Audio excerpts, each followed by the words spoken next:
हिंदू हृदय सम्राट शिवसेना प्रमुख माननीय बाळासाहेब ठाकरे, आपल्या राज्यघटनेचे शिल्पकार भारतरत्न डॉक्टर बाबासाहेब आंबेडकर यांना अभिवादन करतो।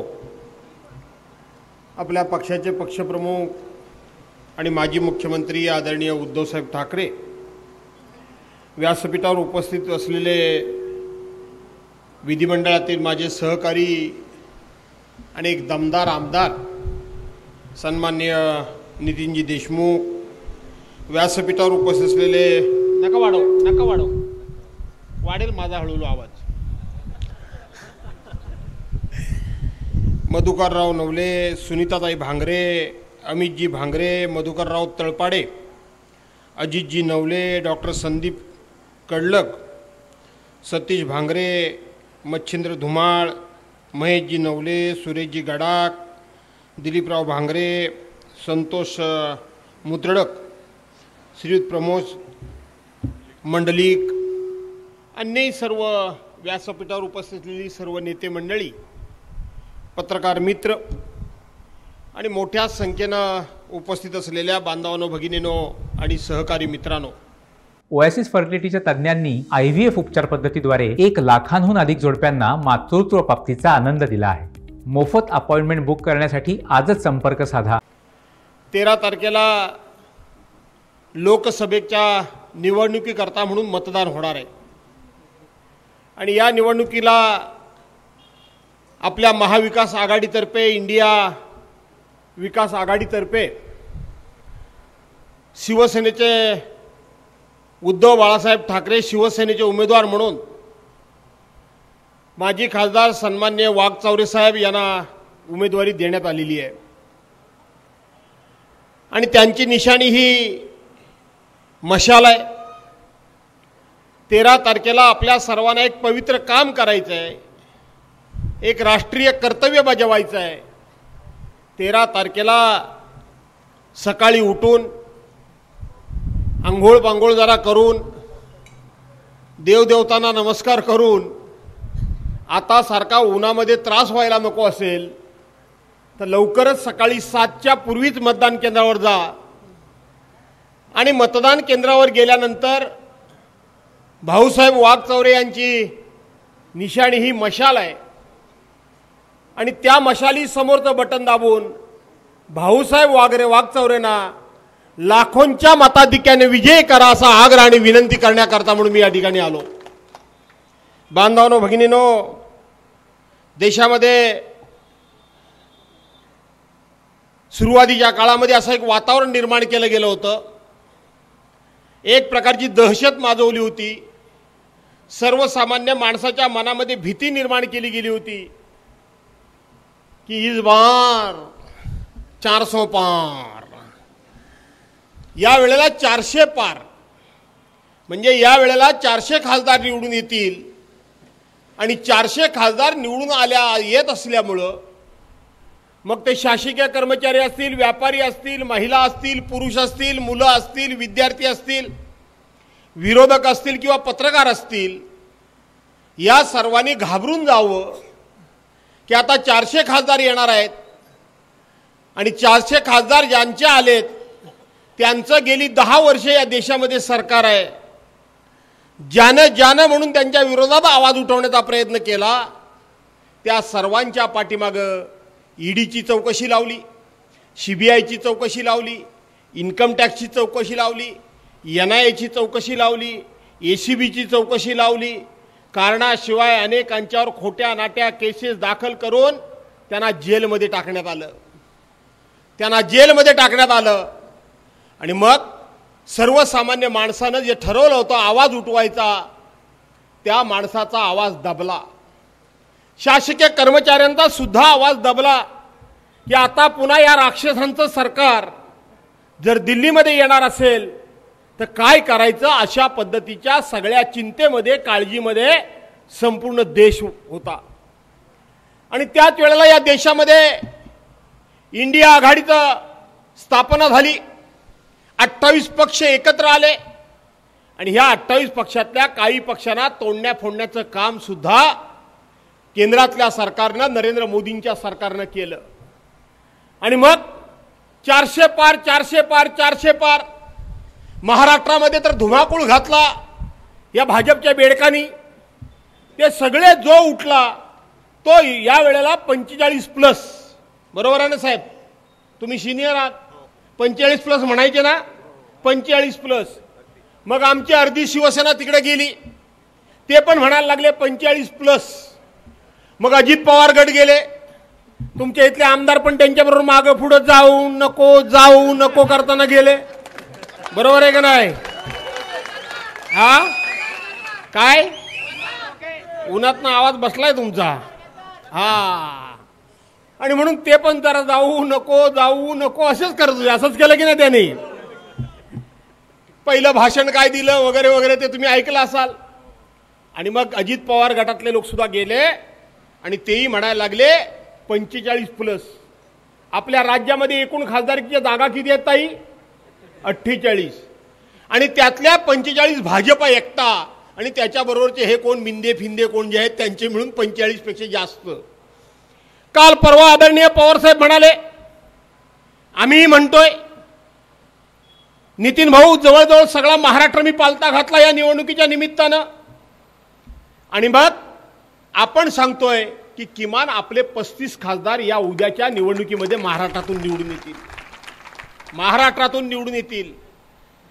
पण पवार साहेब असे म्हणाले की आमचे साधारणपणे 35च्या घरामध्ये खासदार निवडून येतील, उरले 12-13. आणि मग या महाराष्ट्रातला एक टरबुजा माहिती आहे का नाही? कोण? अनाजी पंत. तुम्ही हे म्हणतात अनाजी पंत. हा कलिंगाड. बरं कलिंगाड होऊन जाऊ दे. हा एकमेव माणूस माझा आहे, बाकी काही माझी माणसं नाहीत. याच्या अंगात खरी निवडणूक संचारली.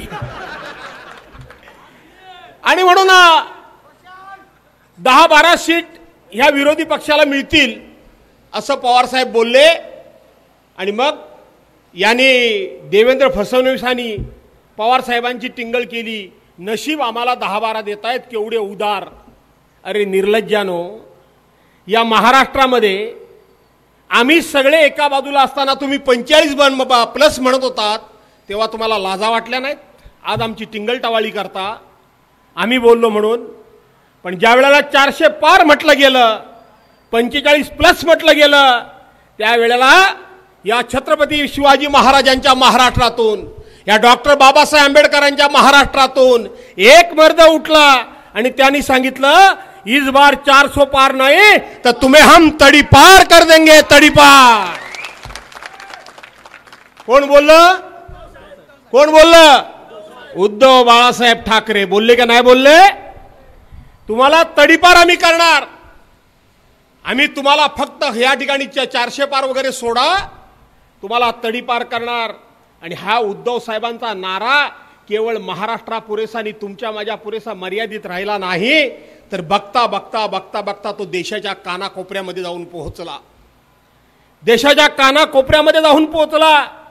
आणि अख्ख्या देशामध्ये इंडिया आघाडीचे सगळे नेते, राहुल गांधींपासून पवार साहेबांपासून, आमचे बघते कम्युनिस्ट पक्षाचे असतील, आमच्या आप पक्षाचे असतील, आमच्या RPI पक्षाचे असतील, शेतकरी असतील, सगळे या सगळ्यांमध्ये एक जबरदस्त असा एक आत्मविश्वास निर्माण झाला. ज्या वेळेला आमचा पक्ष फोडला गेला आणि आमचा पक्ष फोडल्याला गेल्यानंतर आजचे शिंदे मुख्यमंत्री झाले. आणि मुख्यमंत्री झाल्यानंतर सभागृहामध्ये त्यांचा विश्वासदर्शक ठराव आला होता. त्यांच्याबद्दलचा तुम्ही माझं भाषण ऐकलं असाल. विश्वासदर्शक ठराव आला होता. आणि नियमानं, रीतिरिवाजाप्रमाणे, परंपरेनं कितीही जरी आपलं वैर असलं, कितीही राग असला, वाईटपणा असला, तरी प्रथा परंपरा मोडीत काढता येत नाही, सोडता येत नाही. आणि म्हणून त्यांच्या अभिनंदनाच्या प्रस्तावावर आम्ही उरलेल्या आमच्या गटातर्फे बोलायला मी उभा राहिलो. बरोबर आहे? मी बोलायला उभा राहिलो. आणि जेव्हा भाजपवाल्यांना असं काय गुदगुल्या झाल्या होत्या, फार चेकाळले होते, त्यांना असं वाटलं होतं की आता जवळजवळ शिवसेना आम्ही संपवली. आणि ज्या वेळेला उद्धव साहेब तेव्हा आजारी खूप होते, आणि उद्धव साहेबांच्या वतीनं मी जेव्हा सभागृहामध्ये आमच्या सगळ्या गटाच्या वतीनं मी बोलायला उभा राहिलो, आणि त्या दिवसाचं माझं भाषण झाल्यानंतर महाराष्ट्रामध्ये एक आवाज घुमला की टायगर अभी जिंदा है. टायगर अभी जिंदा है. टायगर म्हणजे मी नव्हे, उद्धव साहेबांचा पक्ष अजूनही जिवंत आहे आणि म्हणून त्या उद्धव साहेबांनी 400 पार नाही तुम्हाला तडीपार करणार म्हणून सांगितलं आणि आता बघता बघता बघता बघता देशामध्ये भारतीय जनता पार्टीचं सरकार 100% तडीपार होणार आहे. 100%.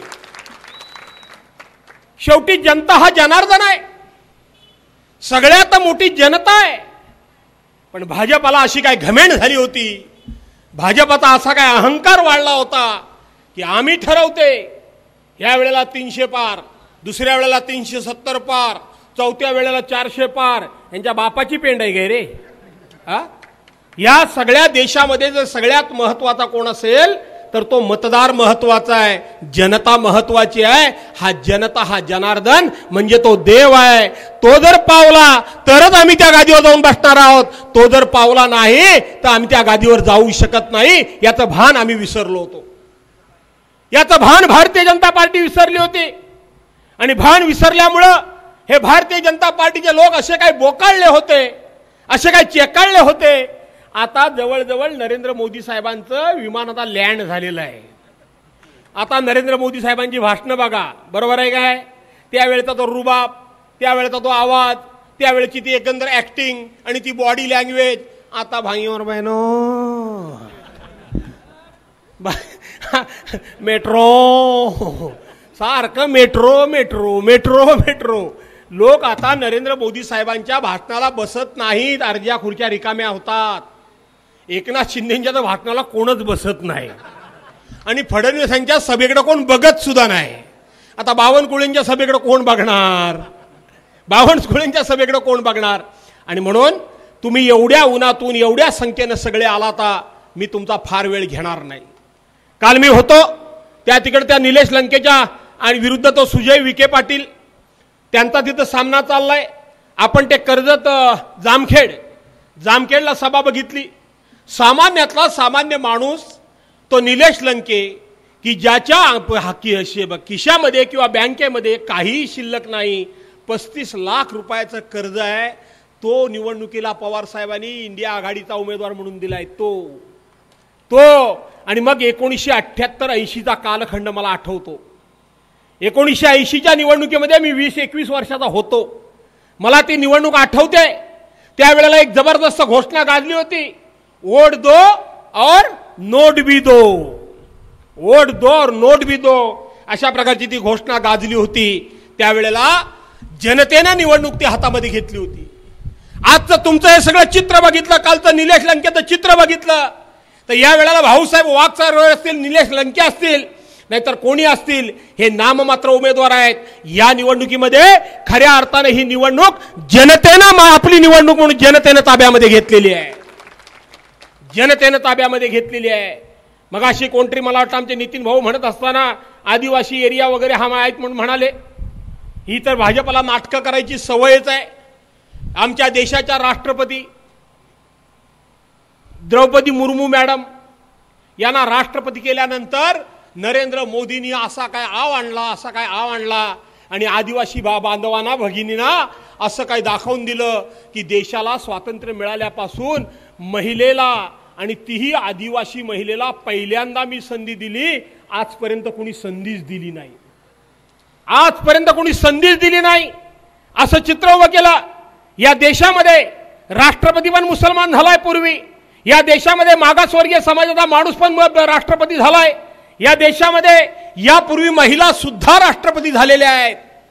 पण दाखवायचं काय, मीच केलं, मी आदिवासी महिलेला संधी दिली आणि मग आमच्या आदिवासी बांधव भगिनी एकदम खुश झाले की हा आपला माणूस आहे, हा तुमचा माणूस नाहीये, हा तुमचा माणूस नाही.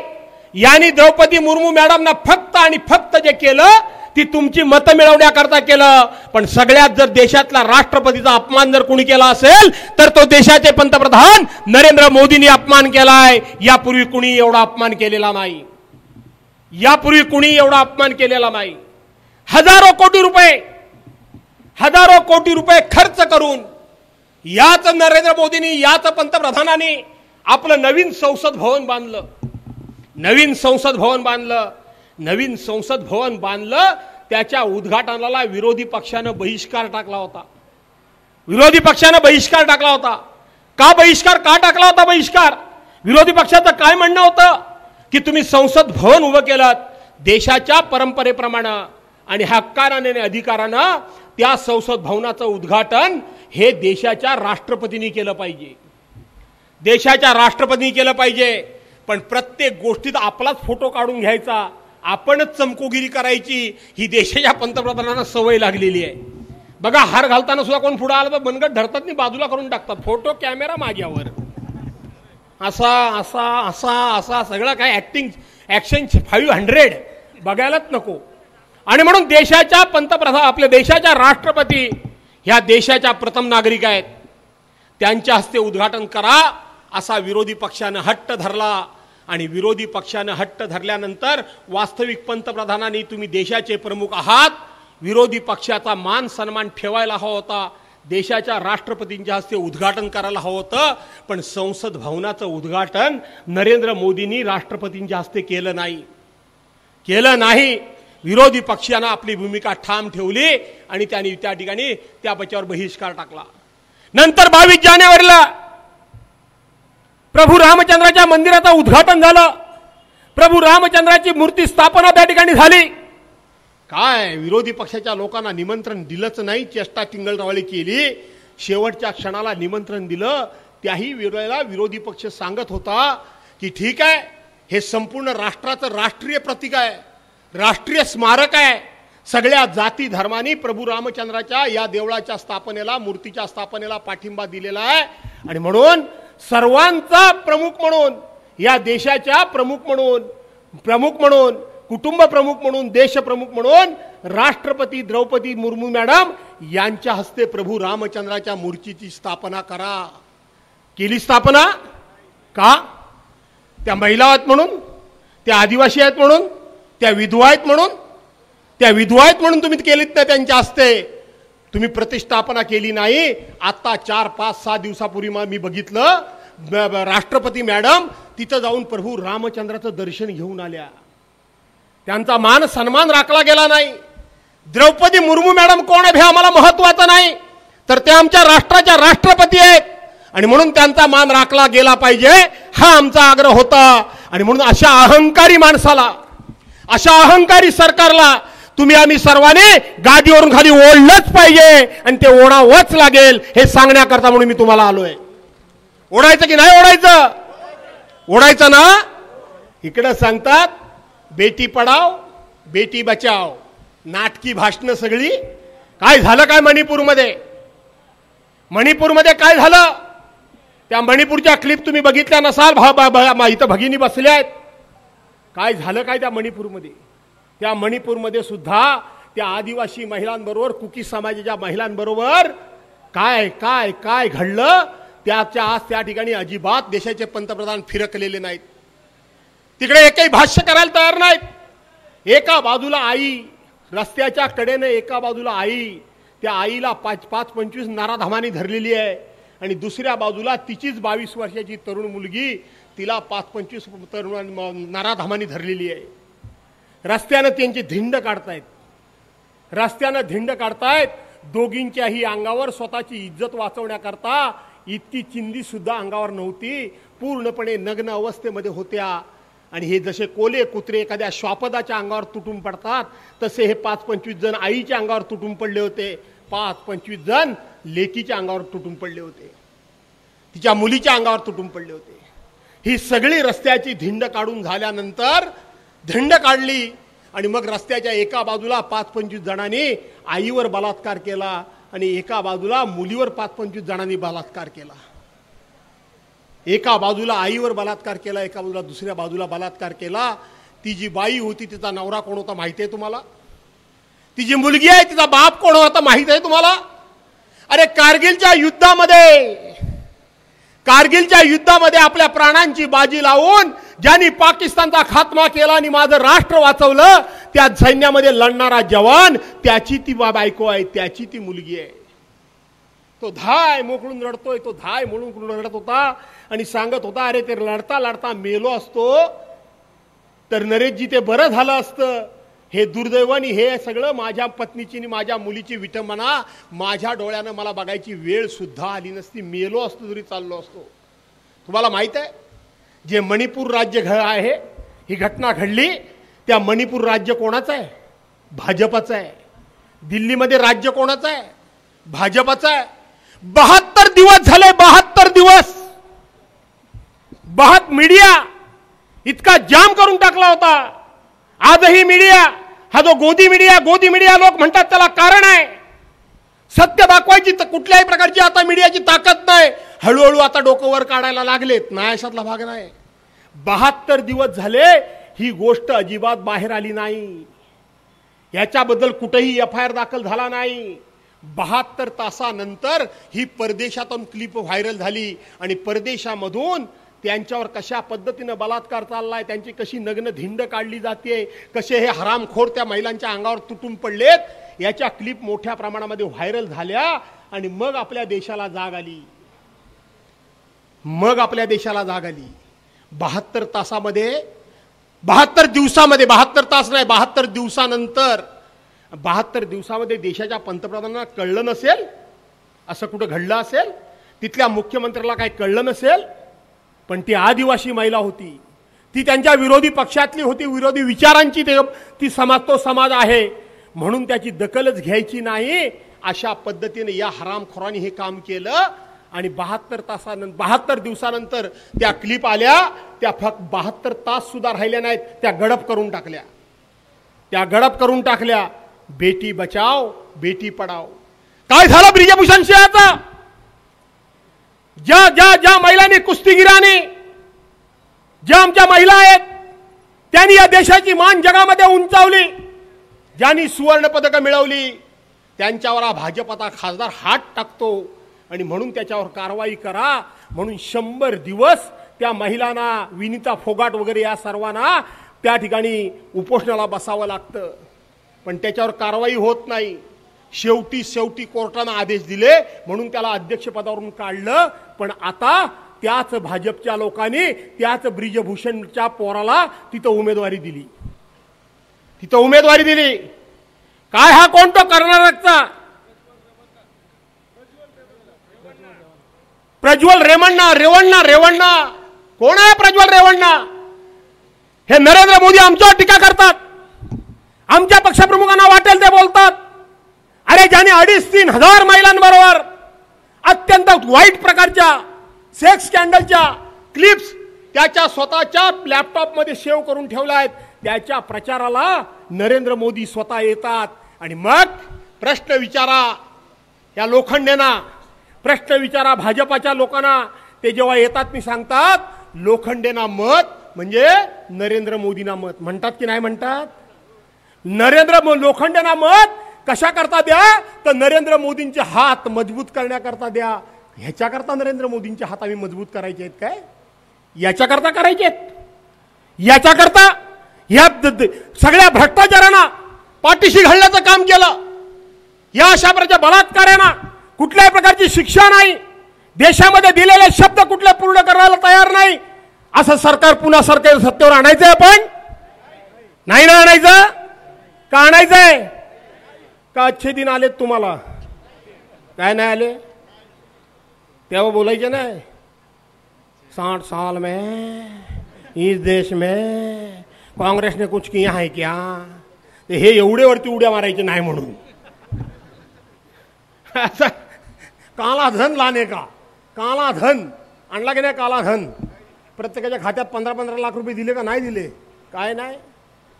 काला धन लाने का नहीं लाने का, लाने का नहीं लाने का, लाने का कि नहीं लाने का, है लाने का, है लाने का, है लाने का. मग लाने का तो कहां रखने का? यूं ही हर एक के खाते में 15-20 लाख रुपये डालने का. आता 30-30 लाख रुपये झालेत त्याचे. झालेत ना? झालेत का नाही? प्रत्येकाच्या खात्यात 30-30 लाख रुपये झालेत. तेव्हा आता नवीन फंडा सुरू केलाय, नवीन फंडा. आणि म्हणून हे फंडे आता झाले तेवढे बाद झाले. माझी तुम्हाला विनंती आहे, इथं मधुकरराव पिचड कुठं घर आहे मला माहित नाही, कुठं आहेत? आमचे जुने नेते आहेत. काही कालावधी करता ते माझे अध्यक्ष होते, नंतर मी त्यांचा अध्यक्ष होतो. आता जरा बघायला जाणार आहे. तो आमचा आमदार आहे का, कुठे गेला?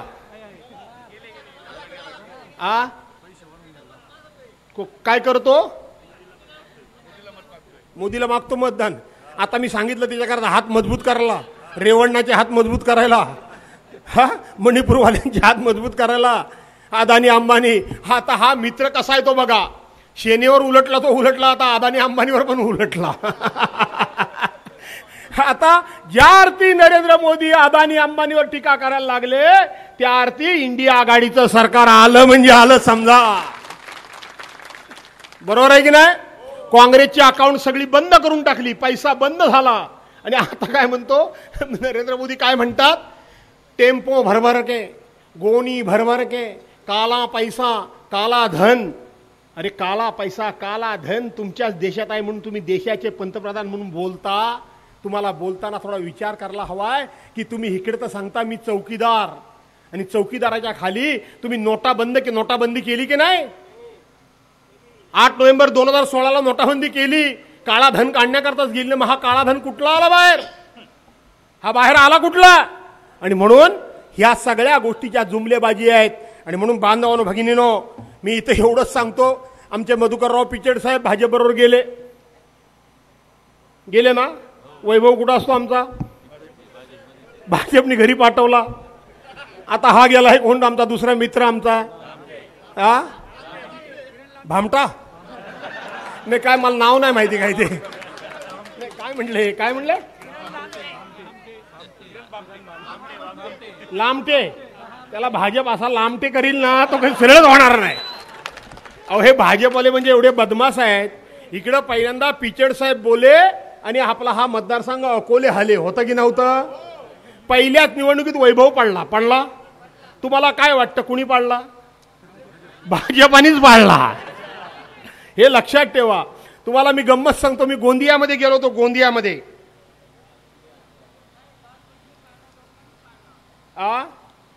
नाही सांगतो तुम्हाला, आतली गोम सांगतो. लोकांनी पाडला नाही, लोकांनी पाडायलाच पाहिजे. पण भाजपवाले किती बदमाश आहेत ते तुम्हाला सांगतो. त्या गोंदियामध्ये काँग्रेसचे एक फार मोठे नेते होते, गोपालदास अगरवाल म्हणून. गोपालदास अगरवाल. त्यांच्यावर ईडी शिडीच्या काय लावल्या चौकशांनी त्याला आपल्या पक्षात घेतला. आता नियम तेव्हा काय होता? ती सीट होती सेनेची, शिवसेना आणि भाजपाची युती. मग सेनेच्या नेत्यांना यांनी काय सांगितलं की ज्याच्या पक्षाचा आमदार ज्या पक्षात गेला त्याला जागा. मग काँग्रेसचा आमदार गेला भाजपच्याकडं, त्यामुळे ती सेनेची जागा भाजपला सोडावी लागली. भाजपवाल्यांनी काय केलं? इकडे गोपालदास अगरवालला उमेदवारी मागून घेतली आणि दुसऱ्या बाजूला त्यांचा तो एक पुगलिया म्हणून त्याला उमेदवारी दिली, उभा केला, अपक्ष उभा केला. इकडे गोपालदासला आडवा केला आणि आपला अपक्ष निवडून आणला. शिवसेनेचा असा घात केला. मला वाटतं मधुकररावांचा पण गेम बहुतेक भाजपाने तसाच केलेला दिसतोय. आणि म्हणून जरी थकले असले तरी शेवटी ते पिचड साहेब खूप सिनियर नेते आहेत. त्यांना मला पण इथं तुमच्या माध्यमातून विनंती करायची आहे, पुण्यकर्म करा आणि भाजप शिवसेनेच्या उमेदवाराला निवडून देण्याच्या ऐवजी इंडिया आघाडीच्या वाघचौऱ्यांना निवडून द्या, असं मी त्यांना आव्हान करतो. आजही समाजामध्ये त्यांच्या शब्दाला मान आहे ना? नाही म्हणतात, पोरं संपला म्हणतात. असू दे, आता बिचारे थकलेत. आणि म्हणून या ठिकाणी त्यांना मदत करावी अशा प्रकारची विनंती करतो. मुद्दे अनेक आहेत. आमचे शेतकरी संघटनेचे नेते बोलणार आहेत, आमचे भाऊसाहेब वाघचौरे बोलणार आहेत. माझ्या नावाने शिव्या देऊ नये म्हणून मी अगोदर पळतो, कारण मला जायचं आहे, खरंच जायचं आहे मला ह्याला नारायणगावला. जुन्नर तालुक्यामध्ये नारायणला गावला जायचं आहे. तिथं अमोल कोल्हेकरता शेवटची सभा मला घ्यायची आहे. तिथून मला जायचं आहे ठाण्यामध्ये. ठाण्याची निवडणूक काय उद्या नाही आहे, पण तरीसुद्धा मी तो कार्यक्रम अगोदरच घेतला आहे राजन विचारेंकरता. तिथं गद्दारी विरुद्ध खुद्दारी जोरात चालू आहे. तिथं मला पोचलंच पाहिजे आणि म्हणून मी पहिल्यांदा बोलायची संधी मागितली, आपण दिलीत. मला आता आपल्याला मनापासून धन्यवाद देतो आणि पुन्हा एकदा विनंती करतो की ह्या कमळाबाईला करपवून काढायची. कमळाबाईला काढायची, करपवून का नाही काढायची? आणि मग करपवायची असेल तर मशाल पेटवायला लागेल का नाही लागेल? आणि धनुष्यबाण ज्यांनी चोरलाय त्यांना जर शिक्षा करायची असेल तर भाऊसाहेब वाघचौऱ्यांची निशाणी जी मशाल आहे त्याच्या समोर बोल दे हो ना भाऊसाहेब, या माझ्या मित्राला आल्यानंतर मोठी पार्टी द्या. आता जरा कमी आहे पार्टी. लावला वशिला लावलाय तुमचा, लावलाय, काळजी करू नका. आणि म्हणून भाऊसाहेबांची निशाणी जी मशाल आहे त्या मशाली समोरचं बटन दाबून त्यांना प्रचंड मताने विजयी कर असा आग्रह करतो, विनंती करतो आणि आपल्या सर्वांची रजा घेतो. जय हिंद, जय महाराष्ट्र.